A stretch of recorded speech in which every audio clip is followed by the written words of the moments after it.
Friends, welcome to achievers edu classes. आज के class में हम फिजिकल ज्योग्राफी के मोस्ट इंपॉर्टेंट 50 क्वेश्चंस देखेंगे, साथ ही उनसे जुड़े छोटे छोटे कॉन्सेप्ट्स भी कवर करते हुए चलेंगे। So now let us start with the questions.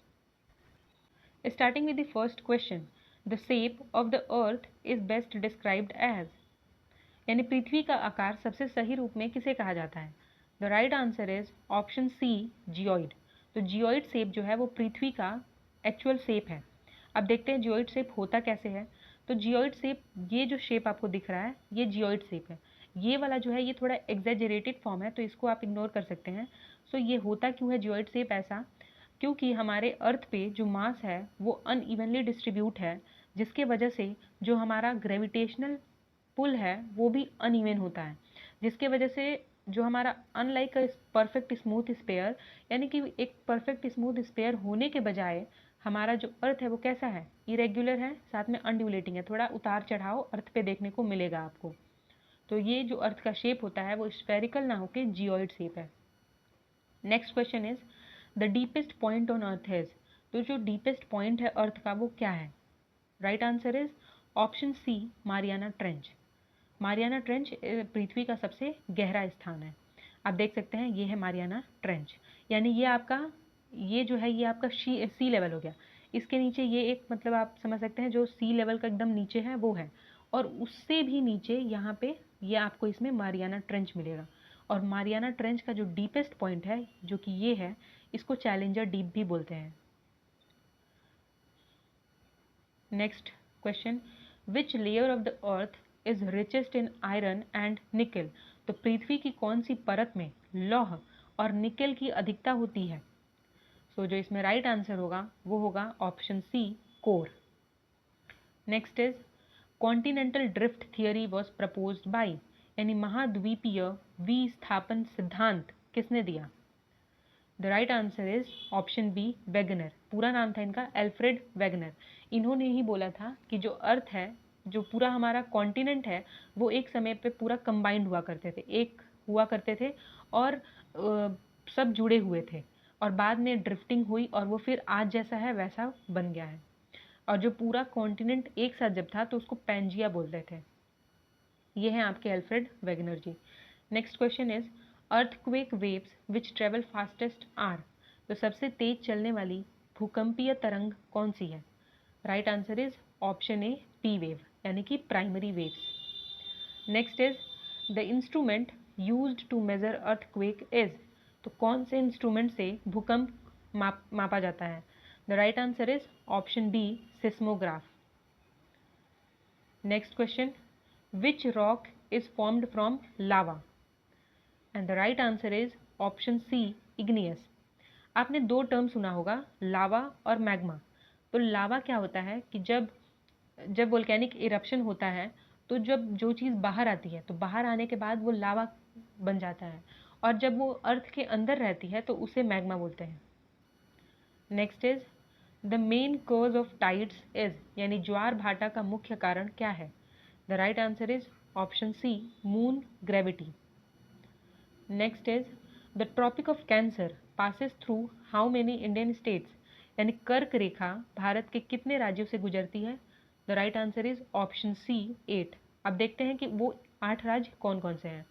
सो जो 8 राज्यों से कर्क रेखा गुजरती है वो है आपका पहला गुजरात, देन राजस्थान, देन मध्य प्रदेश, फिर छत्तीसगढ़, झारखंड, वेस्ट बंगाल, त्रिपुरा, मिजोरम। ये 8 राज्य हैं, गुजरात, राजस्थान, मध्य प्रदेश, छत्तीसगढ़, झारखंड, वेस्ट बंगाल, त्रिपुरा और मिजोरम। ये 8 राज्यों से जो ट्रॉपिक ऑफ कैंसर है वो भारत में पास करती है। अब आपसे एक क्वेश्चन और पूछते हैं कि ट्रॉपिक ऑफ कैंसर को कौन सी नदी 2 बार कट करती है? तो जो नदी ट्रॉपिक ऑफ कैंसर को 2 बार कट करती है वो है माही रिवर। तो माही जो है इकलौती ऐसी नदी है जो उसे 2 बार कट करती है। Next question is which atmospheric layer contains ozone? The right answer is option B, stratosphere. तो ओजोन लेयर क्या करती है? हमें हार्मफुल अल्ट्रावायलेट रेडिएशन से बचाती है, और ये किस लेयर में पाई जाती है? तो stratosphere. Next is the highest mountain peak in the world, विश्व की सबसे ऊंची पर्वत चोटी कौन सी है? The right answer is option B, mount Everest. Next is El Nino is related to, तो एल नीनो जो प्रक्रिया है वो किससे संबंधित है, कौन से ओशन से? The right answer is option B Pacific ocean. तो चलिए जानते हैं एल नीनो के बारे में, छोटे में एल नीनो के बारे में जानने की कोशिश करते हैं। तो एल नीनो प्रक्रिया होती क्या है? तो ये प्रक्रिया जब ईस्टर्न इक्वेटोरियल पैसिफिक ओशन में जो समुद्र का सतह है उसके तापमान में असामान्य वृद्धि होती है, यानी ये क्लाइमेट पैटर्न है जिसमें अनयूजुअल वार्मिंग हो जाती है, जो सतह का पानी होता है वो गर्म हो जाता है, नॉर्मल टेम्परेचर से थोड़ा हाई हो जाता है। तो इस टाइम एल नीनो की प्रक्रिया होती है। अब इसमें जैसे आप देखिए कि नॉर्मल ईयर में क्या होता है, नॉर्मल ईयर में जो हवाएं हैं वो साउथ अमेरिका कोस्ट से यानी दक्षिण अफ्रीका से ऑस्ट्रेलिया की तरफ आती हैं, ये नॉर्मल ईयर है। तो इसमें जो गर्म हवाएं हैं वो ऑस्ट्रेलिया के कोस्ट पे इकट्ठा होती हैं और यहाँ पे वो बारिश करती हैं और बाकी चीज़ें। ट्रेड विंड्स भी जो हैं, ट्रेड विंड जिसको व्यापारिक हवाएं बोलते हैं, वो भी पूरब से पश्चिम की ओर चलती है, इस डायरेक्शन में चलती है। तो ये ट्रेड विंड्स हैं। फिर यहाँ पे जो नॉर्मल ईयर में हवाएं हैं वो ऑस्ट्रेलिया के कोस्ट पे आके जमा होती हैं और यहाँ बारिश करती हैं। अब एल नीनो ईयर में क्या होता है कि ये जो गर्म हवाएं जो ऑस्ट्रेलिया के कोस्ट पे इकट्ठा हुआ करती थी वो चली जाती हैं दक्षिण अमेरिका के कोस्ट पे, यानी जो हवाओं का डायरेक्शन हो जाता है वो गर्म हवाएं इधर से इधर मूव करने लगती हैं। ट्रेड विंड्स जैसे कि हम जानते हैं कि इधर से इधर मूव करती है, तो इस कंडीशन में जो ट्रेड विंड्स है या फिर व्यापारिक हवाएं जो कि पूर्व से पश्चिम की तो ओर आती हैं वो कमज़ोर पड़ जाती हैं। और जो हमारा एल नीनो ईयर है उसमें यहाँ पे गर्म हवाओं का इकट्ठे होने की वजह से साउथ अमेरिका के कोस्ट पे बारिश भी आपको देखने को मिलेगी और ऑस्ट्रेलिया के कोस्ट पे सूखा पड़ जाता है। इससे एल नीनो के वजह से जो ग्लोबल क्लाइमेट पैटर्न है वो चेंज होता है, जैसे कि भारत में कम मानसूनी बारिश और सूखा पड़ सकता है तथा अन्य स्थान पर कहीं बाढ़ की स्थिति हो सकती है तो कहीं और सूखा पड़ सकता है। सो होप है, उम्मीद है कि आप सभी को थोड़ा कुछ तो आइडिया हुआ होगा एल नीनो होता क्या है। Next question is which is the largest ocean, सबसे बड़ा महासागर कौन सा है? The right answer is option C Pacific ocean. Next question, which wind blows throughout the year in one direction, पूरे वर्ष एक ही दिशा में चलने वाली पवन कौन सी है? The right answer is option C trade winds, यानी व्यापारिक हवाएं जो कि पूर्व से पश्चिम की ओर चलती हैं। Next is the main source of atmospheric heat is, यानी वायुमंडल की ऊष्मा का मुख्य स्रोत क्या है? The right answer is option C sun. Next question, question 16, which type of rainfall is common in equatorial region, यानी भूमध्य रेखीय क्षेत्रों में कौन सी वर्षा होती है? The right answer is option C convectional rainfall. Next is which rock cycle process converts sedimentary rock in metamorphic rock, यानी कि अवसादी चट्टान को कायांतरित चट्टान में बदलने वाली प्रक्रिया कौन सी है? The right answer is option C metamorphism, यानी कायांतरण। Next question, the Coriolis force is caused due to, तो कोरियोलिस बल किस कारण से उत्पन्न होता है? The right answer is option B rotation of earth. Next question, which latitude is known as the heat equator, यानी ऊष्मा भूमध्य रेखा कहलाती है, इसमें से कौन सी ऊष्मा भूमध्य रेखा कहलाती है? The right answer is option C 10 degree north latitude. इसको क्यों बोलते हैं? तो यहाँ पे जो 10 डिग्री नॉर्थ लैटिट्यूड है उस पे मैक्सिमम एवरेज टेम्परेचर देखने को मिलता है।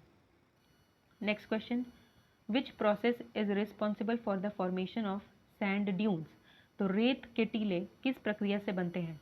The right answer is option C wind action. Next question, which plateau is known as the roof of the world, विश्व की छत किस पठार को कहा जाता है? The right answer is option B Tibetan plateau. Next, the lowest layer of atmosphere is, तो वायुमंडल की सबसे निचली परत कौन सी है? The right answer is option C troposphere, इसी में सबसे ज़्यादा अनसर्टेनिटी भी होती है क्लाइमेट को लेके। Next question, which type of volcano erupts quietly? The right answer is option B shield volcano.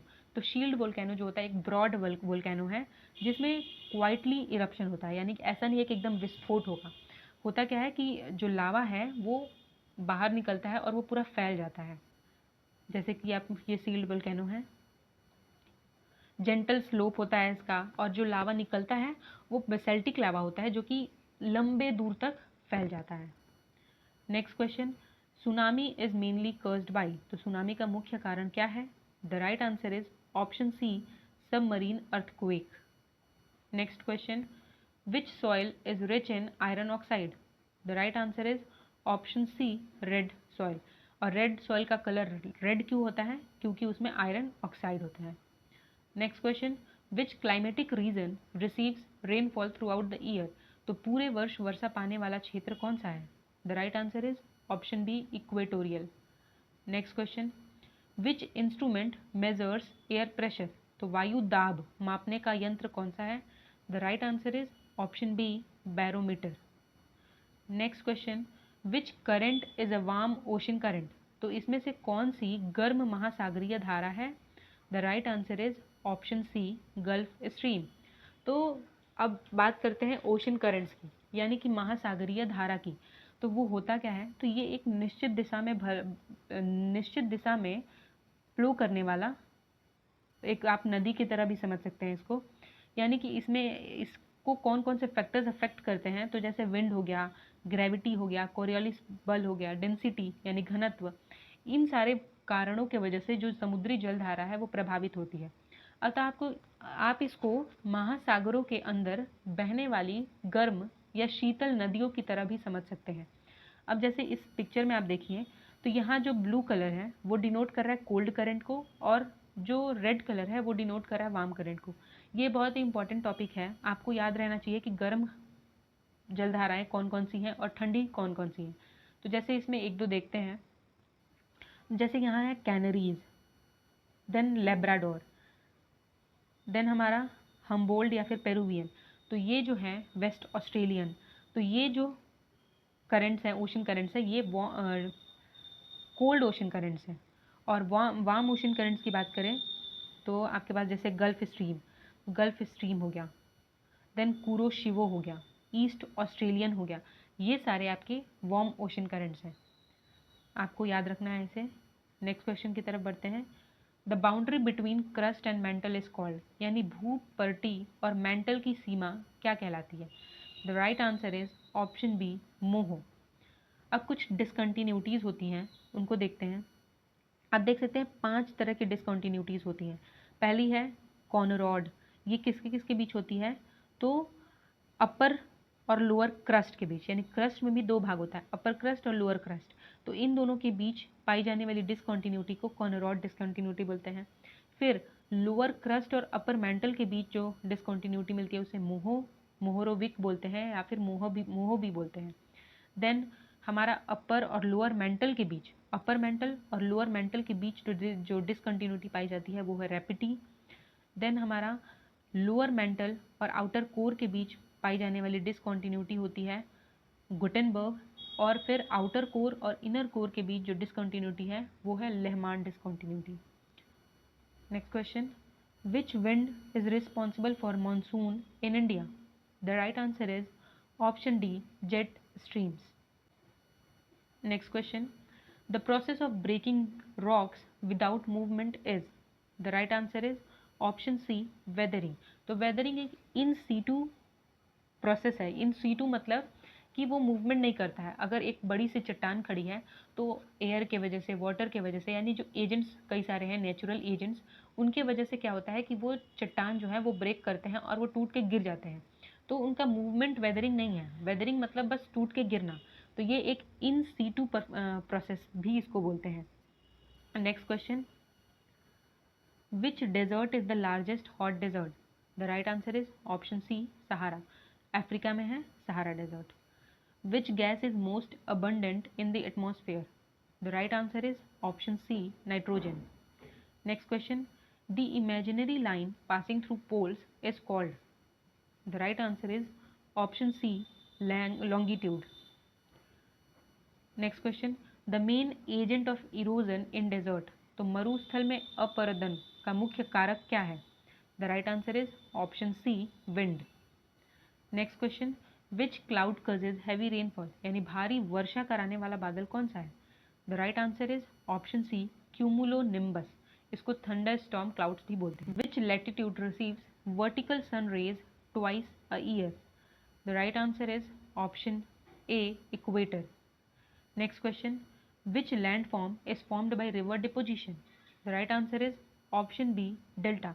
तो होता क्या है, डेल्टा बनता कैसे है? तो जब रिवर्स अपनी ओल्ड स्टेज में होती हैं तो उनके पास उतनी क्षमता नहीं होती है कि वो जो अपने साथ लेके आती हैं डिपोजिशन, मिट्टी, सिल्ट, उसको कैरी कर पाने की क्षमता उनके अंदर ख़त्म हो जाती है, तो वो डिपोजिशन स्टार्ट कर देती हैं। तो जो डिपॉजिट होता है तो ऐसा कुछ बन जाता है कि रिवर्स आई, यहाँ पे कुछ डिपॉजिट कर दिया तो इधर से बहने लगी, फिर यहाँ पे कुछ डिपॉजिशन हो गया तो इधर से रिवर निकल गई, तो ये डेल्टा का फॉर्मेशन करती हैं। जैसे कि भारत में सुंदरबन डेल्टा जो वर्ल्ड का लार्जेस्ट डेल्टा भी है। Next question is which layer protects earth from Meteor? यानी उल्काओं से पृथ्वी की रक्षा कौन सी परत करती है? The right answer is mesosphere. तो इस लेयर में क्या होता है कि जो मिटियोर्स आते हैं वो बर्न हो जाते हैं, जल जाते हैं। Next question, which current is cold in nature? The right answer is option C Canary current. बाकी जो 3 करंट है जैसे गल्फ स्ट्रीम हो गया, कुरोशियो हो गया और ब्राज़ील हो गया, ये तीनों करंट्स जो हैं ये कैसी करंट है? तो ये वार्म करंट है। बाकी इसमें जो कोल्ड करंट है वो कैनरी करंट है। आपने लेब्राडोर करंट देखा था, वो भी कोल्ड करंट है। Next question, which soil is also called regur soil? तो रीगर मिट्टी किसे कहा जाता है? The right answer is option C black soil. Next question, the main source of underground water यानी भूमिगत जल का मुख्य स्रोत क्या है? The right answer is option B rainfall. Next question, which force causes ocean currents to move? तो महासागरीय धाराओं को गति देने वाली शक्ति कौन सी है? The right answer is option B wind. Next question, which phenomena causes day and night? तो दिन रात किस कारण होते हैं? रोटेशन। बात करें सीजन की, तो सीजन क्यों आते हैं? तो वो होता है रेवोल्यूशन की वजह से। Next question, which type of erosion forms mushroom rock? तो मशरूम रॉक यानी छत्राकार शिलाएं किस अपरदन से बनती हैं? तो राइट आंसर है option C wind. Mushroom rock क्या होते हैं? तो मशरूम की तरह शेप हो जाता है उनका, ऐसे करके आप अगर देखेंगे तो ऐसा शेप बन जाता है, तो ये विंड इरोजन की वजह से होता है। Next question, which latitude marks the limit of tropical zone? यानी उष्ण कटिबंध की सीमा है। The right answer is option C Tropic of Cancer. जैसे कि यहाँ देखिए तो इक्वेटर है, तो ये यहाँ से इक्वेटर से ट्रॉपिक ऑफ कैंसर तक के जोन को हम ट्रॉपिकल जोन बोलते हैं। देन यहाँ ये वाला येलो वाला और ये ऊपर का येलो, ये जो है ये हमारा टेम्परेट जोन है, और जो सबसे ऊपर है ये हमारा फ्रिजिड जोन होता है। Next question, which instrument measures humidity यानी आर्द्रता मापने का यंत्र कौन सा है? The right answer is option B hygrometer. Next question, which rock is marble? यानी मार्बल किस प्रकार की चट्टान है? तो मार्बल एक मेटामॉर्फिक रॉक है। होता क्या है कि जो लाइमस्टोन है वो अगर हीट और प्रेशर उस पर दिया जाएगा तो वो मेटामॉर्फाइज हो जाता है, यानी कायांतरण उसका हो जाता है और वो क्या बन जाता है? मार्बल। तो लाइमस्टोन से मार्बल बनता है, ये भी याद रखिएगा। Which process causes soil formation? The right answer is option B weathering. तो वेदरिंग की वजह से सॉइल फॉर्मेशन भी होता है। Next question and the last question of the video is which climatic phenomena causes drought in India? यानी भारत में सूखा किस कारण होता है? The right answer is El Nino. अभी ऊपर हमने देखा भी कि एल नीनो से भारत में कम मानसून हो सकता है और सूखा पड़ने की भी संभावना रहती है। So that's it guys. उम्मीद है आप सभी को अच्छा लगा होगा और आपने कुछ बेनिफिट पाया होगा इस लेक्चर से। सो थैंक यू, मिलते हैं जल्द अगले वीडियो के साथ। So take care, bye bye.